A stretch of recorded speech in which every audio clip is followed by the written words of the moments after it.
Essa Bíblia que você tem na mão hoje, quando você vai na livraria comprar a Bíblia do Pregador Pentecostal, ou qualquer outro tipo de Bíblia que você vai na livraria adquirir, é a primeira que foi lançada nos concílios ali no quarto século?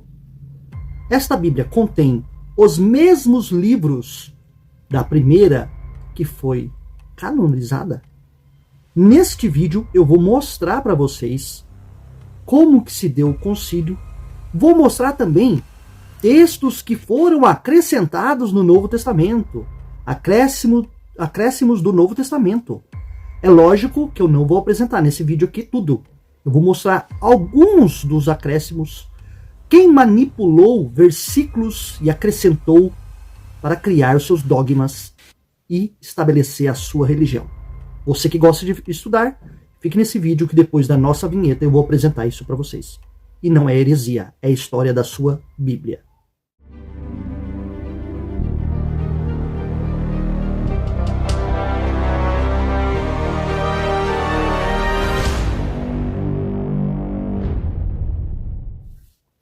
Olá, meus queridos, sejam todos muito bem-vindos ao canal Questione. Meu nome é Luiz Fernando. Primeiro recado, meus queridos, esse vídeo aqui eu vou tentar não estender muito, mas não garanto que será breve.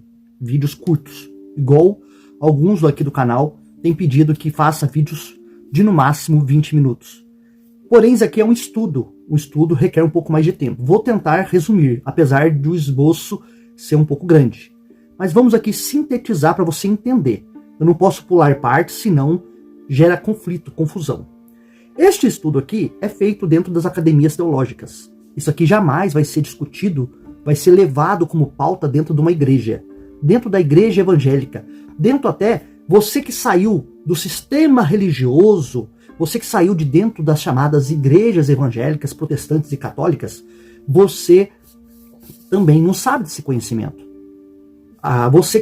O que eu falo, você que saiu das igrejas, desigrejados, você que ainda crê que a Bíblia é a palavra de Deus, você que crê numa divindade. É isso que eu estou dizendo, ok? Não estou falando dos agnósticos, dos ateus, porque todos estudam sobre isso.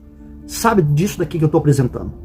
O trabalho que eles me ajudam aqui é de compartilhar, de deixar o like para poder fazer, espalhar este conhecimento que é fechado para a igreja, não é apresentado. Muitos dos pastores conhecem esse estudo que eu vou apresentar aqui. Inclusive, a maioria dos professores acadêmicos são pastores e padres. Conhece isso daqui. Mas eles omitem, porque sabem que isso daqui vai diminuir e as pessoas vão perder a crença. Exatamente. O tópico deste estudo, ok? Vai dizer o seguinte. Índice. Olha os acréscimos que contém na sua Bíblia. A mulher flagrada em adultério. João 7,53 até o 8,11. Você sabia que é acréscimo posterior? Apesar de que, deixa eu abrir um parênteses aqui, a tua Bíblia, quando foi montada, canonizada, ela continha essa passagem, ok? Por quê? Ela foi tirada da Bíblia de Marcião, que é do século II. Mas antes nós não temos nada. Não temos papiro do primeiro século. Não temos nada do primeiro século que atesta que essa passagem da mulher adúltera, ela realmente é verdadeira. Então, o mais próximo que nós temos é a Bíblia de Marcião. E se você dizer assim, não, então a mais próxima é a de Marcião, é a verdadeira, você vai ter que acreditar também na Bíblia de Marcião. Porque a Bíblia de Marcião não é a mesma Bíblia que você tem aqui na mão de 66 livros e nem a de 73. No entanto, que no concílio, os padres, os bispos, eles rejeitaram, bateram em cima, pesado em cima de Marcião. Eles chamaram Marcião de herege. Exatamente. Então, por quê? Por causa da Bíblia que ele montou. Marcião, que não é os mesmos livros que estão aqui na Bíblia, ok? Ele rejeita alguns, inclui outros. E assim como a igreja também, quando montou a primeira Bíblia, ela fez a mesma coisa. Os últimos 12 versículos do Evangelho de Marcos, você sabia, do 9 ao 20 é acréscimo? Acréscimo posterior? Não faz parte dos melhores códices, melhores papiros encontrados? Principais disputas cristológicas do século II e III, onde discutia sobre a divindade de Jesus e tudo mais, sobre a cristologia, né?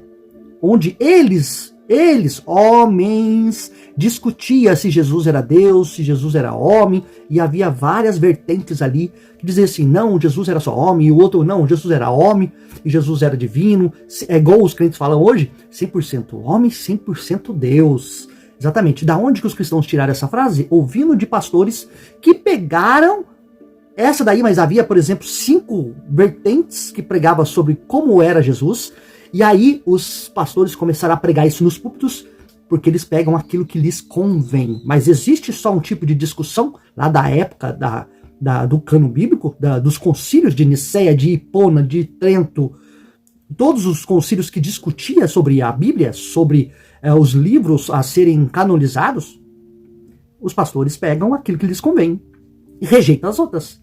Para você ver que não existe inspiração divina alguma. Mudanças para fundamentar a doutrina de que Cristo é Deus. 5º, mudanças para a fundamentação da doutrina de que Cristo é homem. Mudanças antisseparacionistas. Mudanças para justificar a teologia da Trindade. Ó, mudanças do quê? O que vocês acham que eu estou falando de mudança aqui? Mudanças dos textos. Mudança dos versículos. Acréscimos, retiradas. Parêntese, joanino, acréscimo da Vulgata Latina de São Jerônimo. As mulheres e os textos do Novo Testamento. Alterações nos textos do Novo Testamento entre mulheres. A ressurreição de Jesus segundo o Novo Testamento. A hora da crucificação. A conversão de Paulo. Os 2 ladrões da cruz. Anomia contra a lei de Moisés. Então isso aqui é um índice que vai mostrar todas as alterações, interpolações, mas eu não vou trazer tudo isso aqui. Vou trazer para vocês 3 exemplos só, tá? Para resumir aqui esse estudo aqui para vocês. Vamos lá, para mostrar para vocês sobre a questão da mulher flagrada em adultério, João 7, 53 até o 8 ao 11, vai dizer o seguinte, né? Tem a parte que Jesus, entretanto, foi para o Monte das Oliveiras, eu não vou ler porque vocês conhecem. Vai dizer o seguinte, ó. Todo o texto acima não faz parte dos melhores manuscritos. Como assim, Fernando? Mas a Bíblia não foi tirada dos manuscritos e foi passada aqui para estas páginas? Aqui, essas palavrinhas que você tem na Bíblia aqui, ela vem dos manuscritos, dos papiros, dos códices. Então, o texto acima ali da mulher adúltera não faz parte dos melhores manuscritos. Quando eu falo melhores manuscritos, é os mais antigos. Essa passagem só vai aparecer posteriormente. E a história de Jesus com a mulher flagrada em adultério é provavelmente a história mais célebre de Jesus na Bíblia. Desde sempre. Ela também foi certamente destaque de versões de Hollywood, né, hollywoodianas, da vida de Jesus. Também teve destaque em Paixão de Cristo, Mel Gibson, né? Embora o filme se concentre apenas nas últimas horas de Jesus. Então você percebe que até em filmes, essa passagem ela apareceu, mas ela não faz parte dos melhores manuscritos, os mais antigos. Só vai aparecer nos posteriores. Exatamente. E da onde que os papas, os bispos católicos, se basearam para construir essa história que está descrita e que encaixaram dentro do livro de João? Porque não fazia parte do Evangelho de João. O evangelho não era montado, igual está na sua Bíblia. Eram cartas que eles escreviam e escrevendo tudo mais. Este acréscimo não fazia parte de João, da escola joanina. Isso aí foi acrescentado, foi colocado ali para fazer parte de João. O quadro da história é familiar. Jesus está ensinando no templo. E um grupo de escribas e fariseus, seus inimigos jurados, se aproximam dele trazendo consigo uma mulher que fora pega em flagrante no ato de adultério. Então, toda essa história que você sabe aqui, sobre eles apresentar a mulher ali, já contém vários erros. Por quê? Se a mulher foi pega no adultério, automaticamente o homem também. Eles não precisariam perguntar para Jesus para poder testar Jesus. Porque para eles, para os escribas, para os fariseus, mesmo eles querendo testar Jesus, eles seguiam a Torá e não seguiam Jesus. Eles deveriam apedrejar, independentemente se Jesus dissesse assim, atire a primeira pedra quem não tiver pecado. Sabe por quê? Porque lá na Torá diz que eles deveriam fazer sacrifício e holocausto para expiação de pecado. Então, se eles tinham pecado, eles tinham que fazer expiação. independentemente se eles pecassem ou não. Então eles não deveriam nem ter perguntado para Jesus. É incoerente um judeu perguntar para alguém que não segue a lei de Moisés, porque Jesus não seguia a lei de Moisés. Porque se ele seguisse a lei de Moisés, ele não transgredia o sábado, ele não sentaria na roda de escarnecedores, como está na Torá, como está lá na Taná.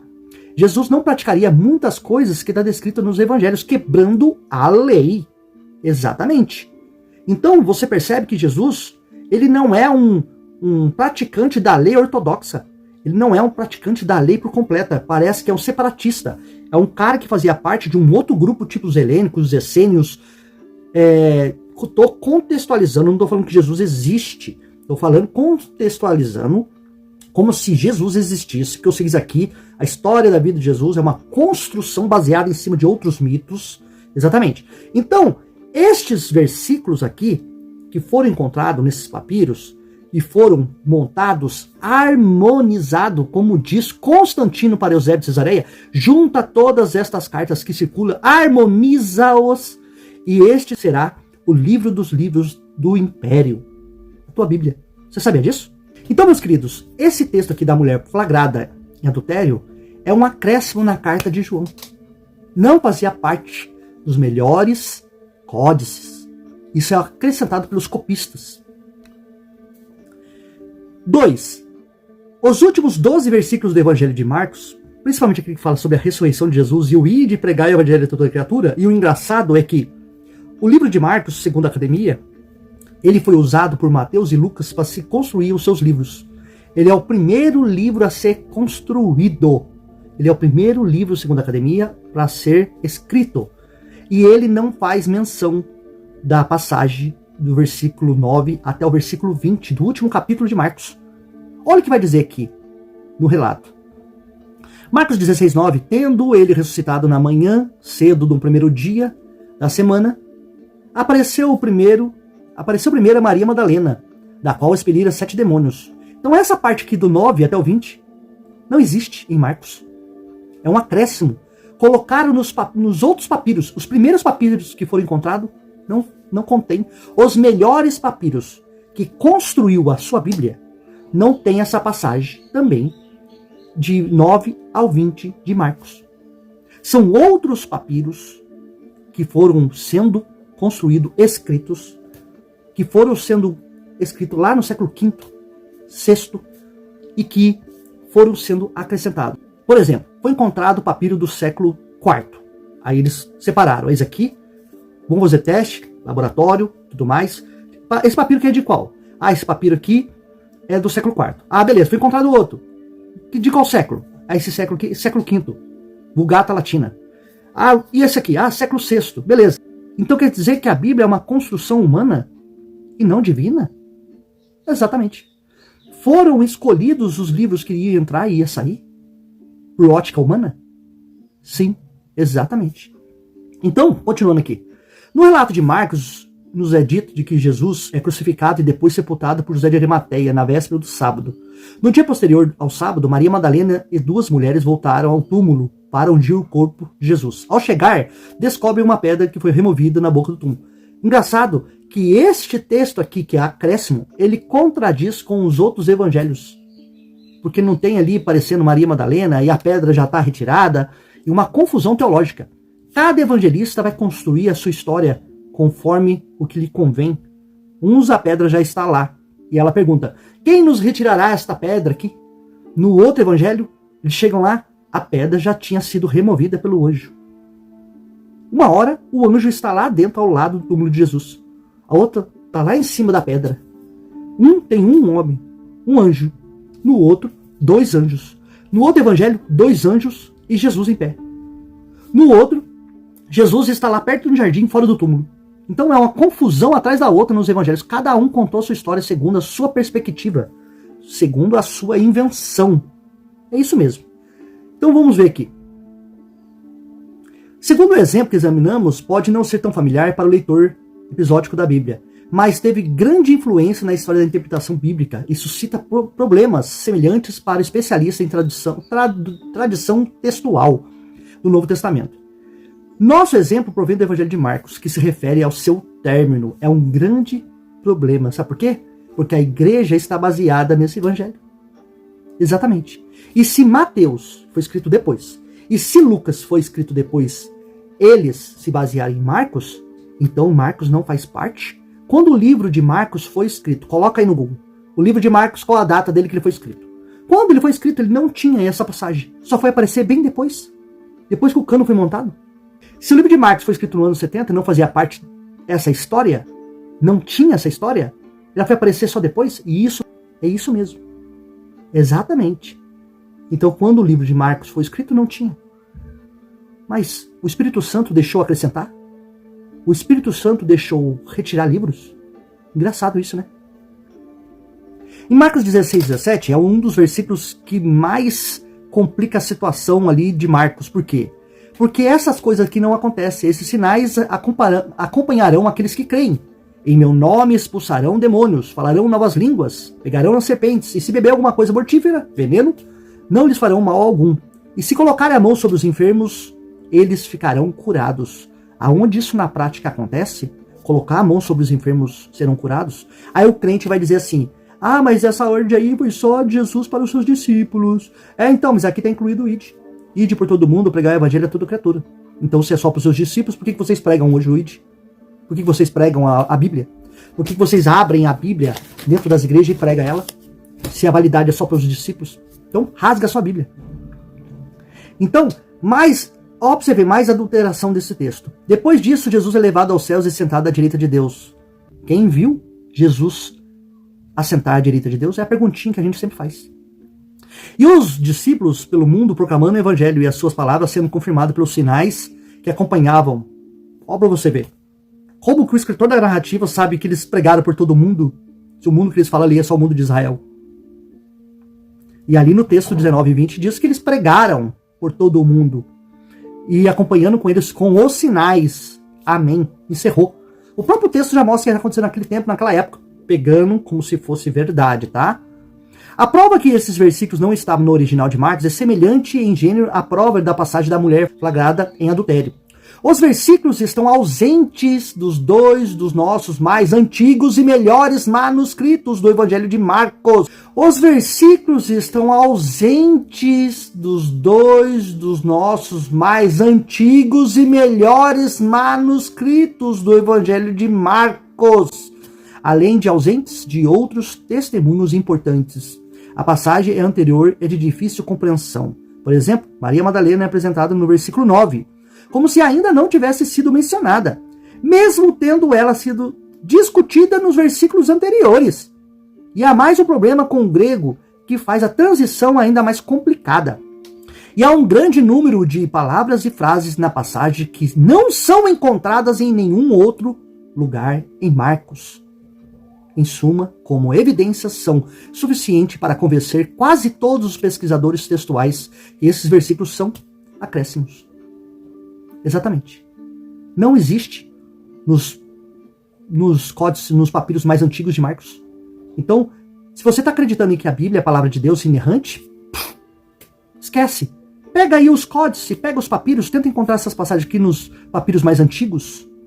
Vê se... Ah, Fernando, não estou acreditando em você porque você é ateu, você é agnóstico, você é isso, você é aquilo. Chorões aqui do chat, né? Procura lá, faz uma pesquisa para você mesmo. Vê se não existe contradições, interpolações, acréscimos, mudanças para poder estabelecer dogmas da igreja na época. Exatamente. No tópico 26 aqui, alterações feitas a pedidos dos papas. Ah, Fernando, mas eu sou cristão, eu sou evangélico, eu não sigo o papa. Mas você tem que entender que a primeira Bíblia a ser montada foi pela Igreja Católica. Não existia protestantes, não existia evangélicos, não existia. A Bíblia que você tem na mão aqui hoje, meu querido, foi discutido por bispos católicos em concílios em que eles discutiam o livro que ia entrar, o livro que ia sair. E para refutarem outras doutrinas que existiam na época, eles faziam mudança de versículos para estabelecer a crença deles, que não é verdade, para refutar os outros, para dizer que eles estavam com a verdade. Então eles modificavam versículos para dizer, olha, nós temos a Trindade, e vocês não têm, porque está escrito aqui na Bíblia. A Bíblia que nós construímos. Olha para vocês verem aqui, ó. Aí eles modificavam. Segundo o escritor estudioso Leon Denis, a tradução de Jerônimo, a Vulgata Latina, foi considerada boa até o ano 1586. E não obstante, como vimos acima, o Concílio de Trento, a ter aprovado como sendo inspirado por Deus, o Papa Sisto V, em 1590, tentou uma nova revisão da Bíblia, pois que a achou insuficiente.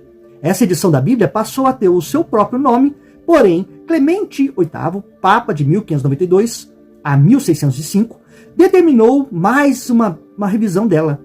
A Bíblia que saiu dessa revisão de Clemente VIII tem sido a base para sua tradução para as diversas línguas. Então quer dizer que rodam várias Bíblias por aí que o próprio Papa mandou modificar? Exatamente. Texto extraído do livro A Face Oculta das Religiões. Aqui está a base se quiser comprar esse livro para estudar. Como você pode ter notado, a Bíblia sofreu várias adaptações ao paganismo greco-romano ao longo dos séculos que o Império Cristão, que substitui o Império Romano, dominou o mundo. Hoje podemos chegar um pouco mais perto, porém não tão perto dos escritos originais, porque não existe. Exatamente. Quando adotamos uma versão crítica da Bíblia, ou seja, tipo a Bíblia de Jerusalém, que é traduzida de um manuscrito do século IV.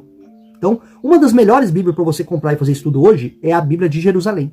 Porém, o crente não vai aceitar ela, porque ela contém livros da Igreja Católica. Para ser mais preciso, um manuscrito do ano 350 DC. Mas você pode perguntar, no ano 350? Não é muito tempo depois dos acontecimentos? Sim. Porém, é o que tem de melhor, por enquanto, para quem quer estudar e se aprofundar. Quer dizer o quê? A Bíblia de Jerusalém, ela se baseou nos primeiros papiros, os primeiros códices ali do século IV. Então, quer fazer um estudo? Pega essa Bíblia de Jerusalém. Ela que vai se basear nos primeiros códices. Se você se basear, por exemplo, nessa Bíblia que eu tenho aqui, ó, essa Bíblia aqui, ó, se eu abrir aqui para você, ó, Almeida Revista e Corrigida. É João Ferreira de Almeida. Ela é bem posterior. Depois que Lutero removeu 7 livros da Bíblia original. Porque a Igreja Protestante, ela se baseou para remover os livros da Bíblia Católica. Os documentos que se basearam para construir a Bíblia Protestante são documentos que a Igreja Católica se baseou. Então, por isso que é chamado que a protestante é filha da católica. Porque se baseiam em escritos da Igreja Católica lá de trás. Então, por isso que tem 66 livros a protestante e a católica 73. Agora, qual delas é inspiradas por Deus? Nenhuma. Porque o concílio lá atrás escolheu o livro que eles quiseram.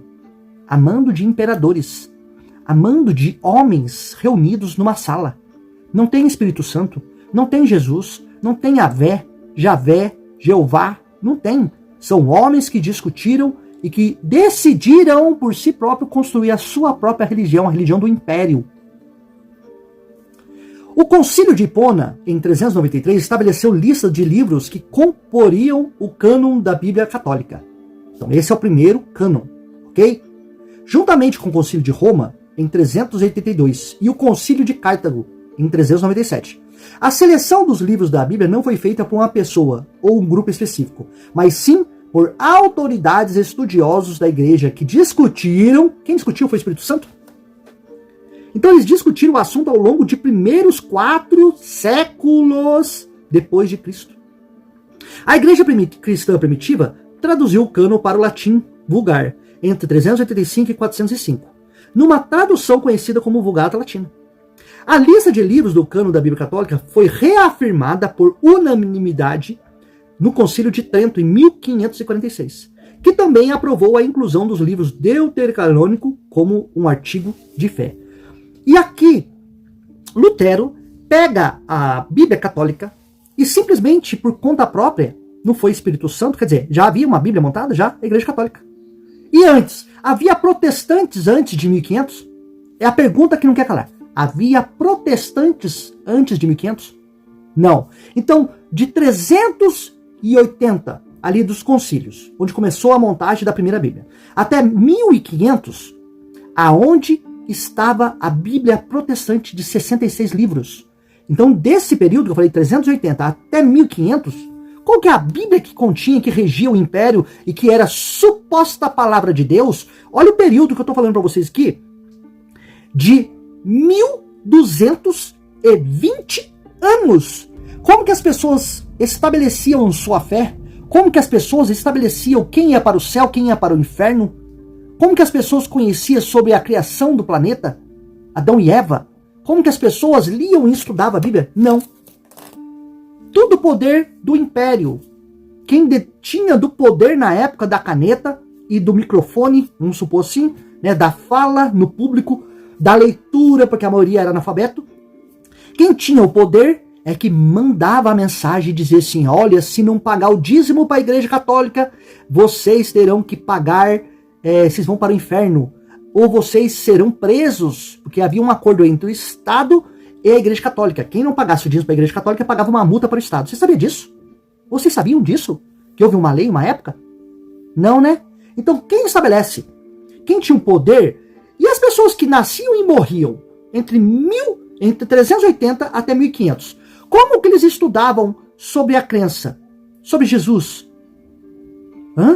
Não havia outros povos em outros países, em outras cidades retiradas que não tinham acesso ao catolicismo romano, a outro tipo de religiões? Não tinha acesso a esses estudos que contém hoje aqui dentro dessa Bíblia?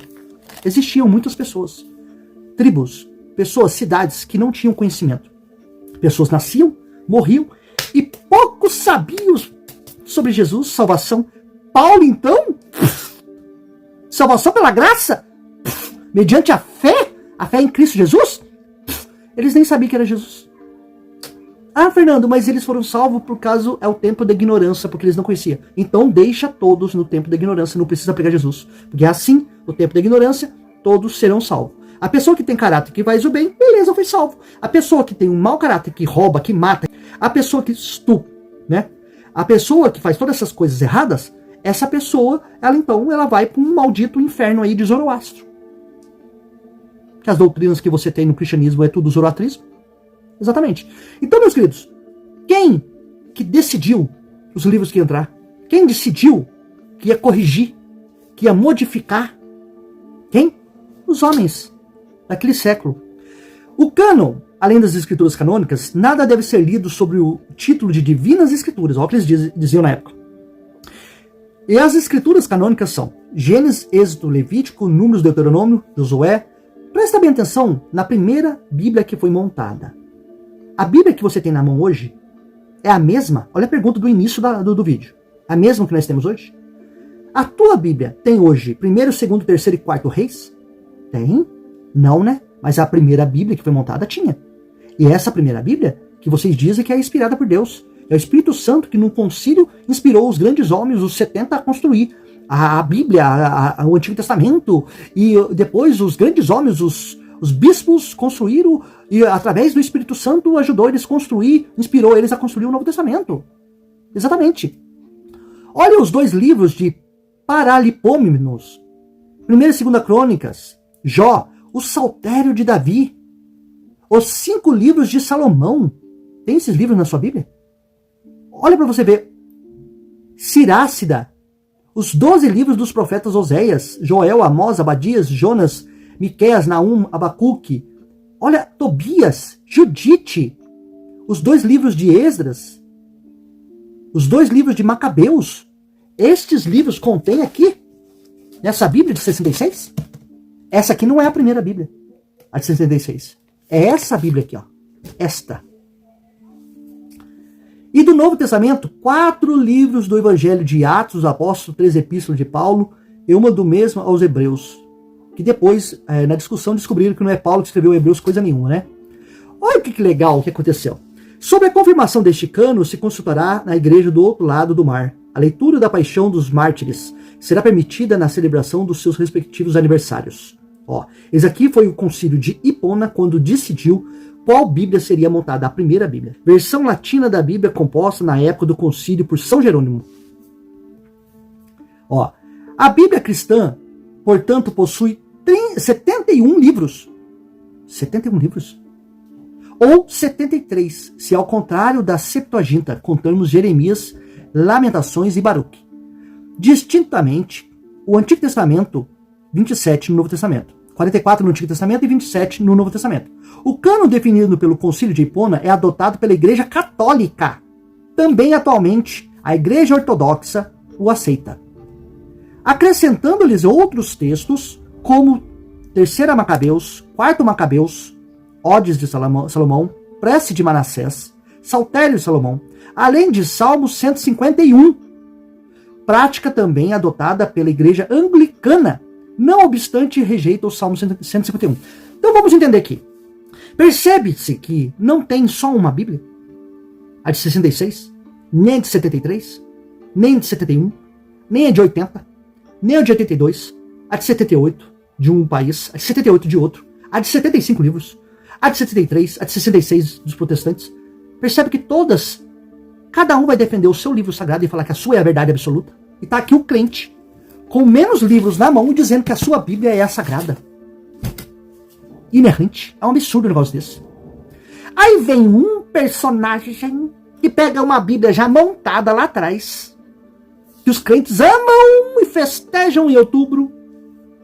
Martinho Lutero, mesmo que ele tenha traduzido e publicado na sua célebre versão alemã da Bíblia todos os livros cânon hipônico, os protestantes adotam as decisões deste concílio apenas no que tange as definições do cânon do Novo Testamento, excluindo os deuterocanônicos, considerados por eles como apócrifos no Antigo Testamento, conforme os judeus a partir do concílio de Jâmnia. Seja como for, o cânon estabelecido por este sínodo foi posteriormente confirmado no concílio de Cartago, em 397, e reafirmado em 1441. Por quem? Pela Igreja Católica, tá? Não tem protestante ainda, 1441. Pela Resolução Decretum, e reafirmado em 1441 pela Resolução Decretum pro Lacobitis, do Concílio de Florença.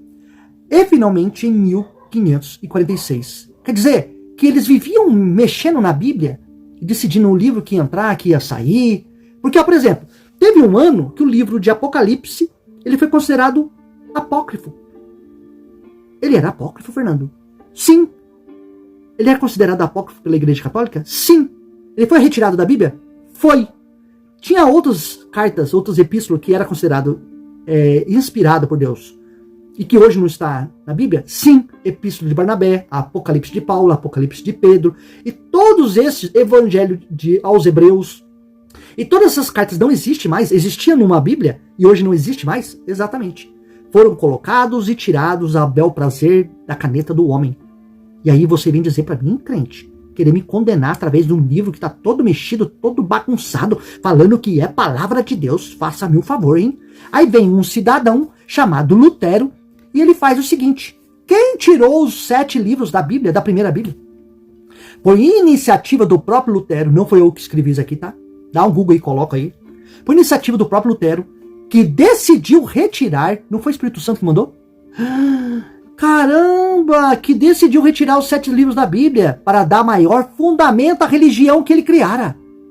Também chegou a negar, segundo declarações suas. Sabe Lutero que tirou os 7 livros da sua Bíblia? Você sabe que ele disse, entre as suas declarações registradas, os deuterocanônicos do Novo Testamento, como Apocalipse e Tiago, mas nesse caso não teve sua opinião seguida pelos futuros, dizendo que estas cartas não deveriam fazer parte do cano bíblico segundo o seu Lutero, o cara que construiu a doutrina aí dos protestantes, que hoje virou os evangélicos, defendido pelos evangélicos. Você sabia que Lutero não aceitava alguns livros que está na Bíblia hoje?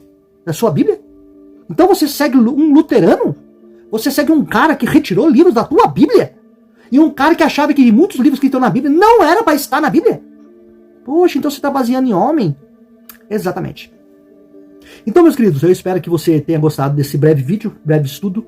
Vou deixar para vocês o link deste estudo aqui na descrição. É gigantesco esse estudo. Estuda lá para você ver como que se baseia de fazer a ciência com a Bíblia. Ciência, não é achismo de pastores, de teólogos sistemáticos, apologetas. Não.